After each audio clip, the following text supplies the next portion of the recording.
One day Moses was tending the flock of his father-in-law, Jethro, the priest of Midian, and he went deep into the wilderness near Sinai, the mountain of God. Suddenly, the angel of the Lord appeared to him as a blazing fire in a bush.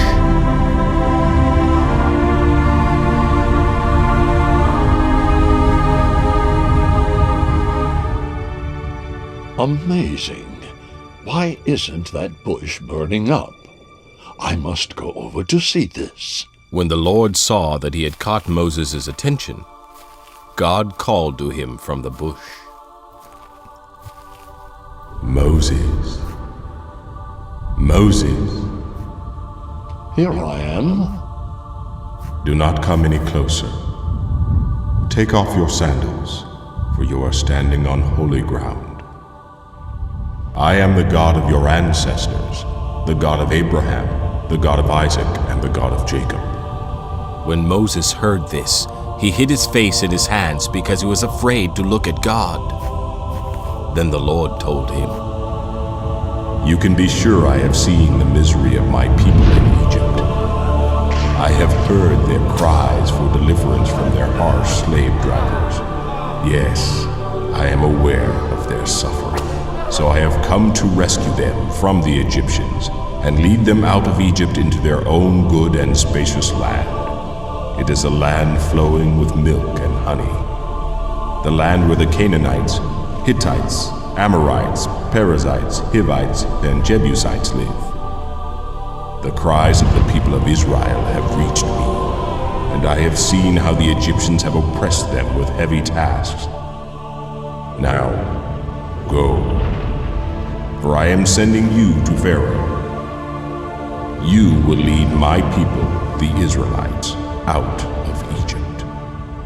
But who am I to appear before Pharaoh? How can you expect me to lead the Israelites out of Egypt? I will be with you, and this will serve as proof that I have sent you. When you have brought the Israelites out of Egypt, you will return here to worship God at this very mountain. If I go to the people of Israel and tell them, the God of your ancestors has sent me to you, they won't believe me. They will ask, which God are you talking about? What is his name? Then what should I tell them? I am the one who always is. Just tell them, I am has sent me to you. Tell them, the Lord, the God of your ancestors, the God of Abraham, the God of Isaac, and the God of Jacob, has sent me to you. This will be my name forever. It has always been my name, and it will be used throughout all generations.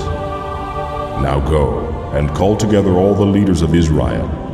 Tell them, the Lord, the God of your ancestors, the God of Abraham, Isaac, and Jacob, appeared to me in a burning bush. He said, You can be sure that I am watching over you, and have seen what is happening to you in Egypt.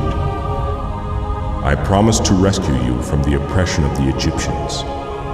I will lead you to the land now occupied by the Canaanites, Hittites, Amorites, Perizzites, Hivites, and Jebusites, a land flowing with milk and honey. The leaders of the people of Israel will accept your message. Then all of you must go straight to the king of Egypt and tell him, The Lord, the God of the Hebrews, has met with us. Let us go on a 3-day journey into the wilderness to offer sacrifices to the Lord our God. But I know that the king of Egypt will not let you go except under heavy pressure. So I will reach out and strike at the heart of Egypt with all kinds of miracles. Then, at last, he will let you go. And I will see to it that the Egyptians treat you well. They will load you down with gifts so you will not leave empty-handed. The Israelite women will ask for silver and gold jewelry and fine clothing from their Egyptian neighbors and their guests. With this clothing you will dress your sons and daughters. In this way, you will plunder the Egyptians.